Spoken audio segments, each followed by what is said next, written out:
interact and there's time for people to interact on a train, there isn't on a plane. And that's probably why mysteries and romances are always set on ships and trains, but the only thing they set on planes is disaster movies. Yeah. Well, I'm Mark Smith, and I run a website called The Man in Seat 61, seat61.com, which aims to help people travel by train and ferry, both in Europe and around the world.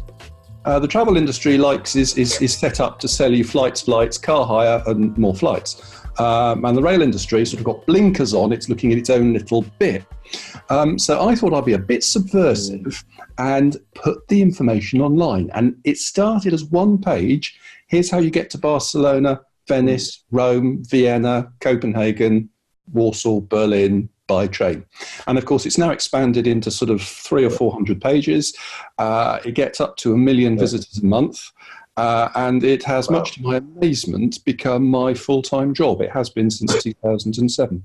Just like a personal question for you, because, so how many trains have you been taking? Do you have any idea? Well, if we include the one I took to and from work every day, yes, hundreds of thousands. Any train travel, or like any routes you can recommend, either in Europe or in Europe and anywhere else in the world? Oh, of course. I mean, there are so many fantastic routes, and they're all different. Take a flight. I've actually been at dinner parties where people have been discussing travel, and it came down to how many inches legroom this airline gave and how many inches that airline gave. And I thought, if that's your travel discussion, you're doing it wrong.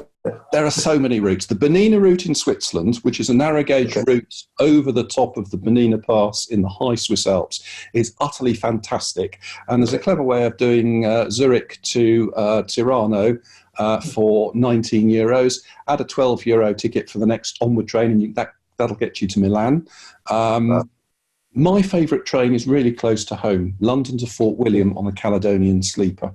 Now, it might cost you £170 for a room on that train for two people and a bedroom. That's not actually that bad, but it leaves central London and you wake up in the middle of nowhere in the West Highlands of Scotland on a single track with a diesel at the front struggling at 30 miles an hour, deer bounding away from the train, gnarled oak trees, babbling brooks, and what a place to wake up in. And that train is a fantastic service. There's no need to fly between London and Scotland. I mean, that's the first sort of journey that we can knock on the head, I think. There's definitely a lack, or there's definitely an opportunity there, as you say, which you kind of started in, right?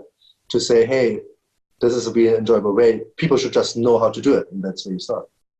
Well, of course, I didn't get into it because of ecological beliefs. I mean, back in 2001, climate change just wasn't a thing.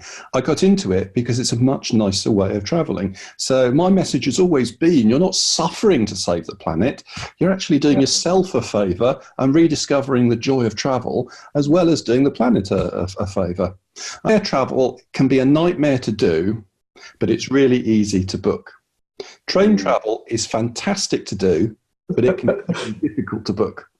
I actually like the challenge of getting good prices and putting the journey together from the right websites.